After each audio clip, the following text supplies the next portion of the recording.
V juniju pa je Litija pridobila novo železniško postajališče.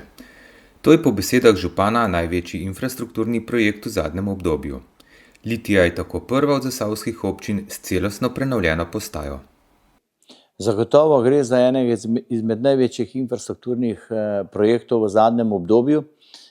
Moram reči, da je res bil zadnji čas, da smo tudi to vstopno točko v občino Litija uredili. Zelo pomembno je, da je uspelo občini prepričati pristojne na državni ravni. Tukaj so zaslužne kar dve vlade, tako prejšnja vlada in zdajšnja, da so imele posluh za dokončno realizacijo in izvedbo tega projekta.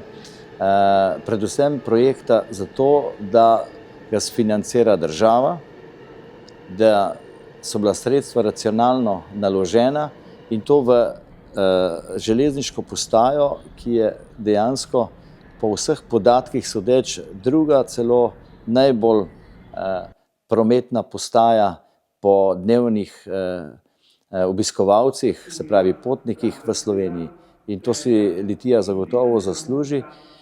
Pomemben je pa ta poudarek, da je poleg obnove železniške postaje prišlo tudi do ustrezne ureditve tako park and ride parkirišča in vzporedne infrastrukture, kar je pa zagotovo izjemnega pomena. Hkrati pa tudi ena navezava na, se pravi, širšo vpetost celotne prometnega sistema v samem mestu Litija.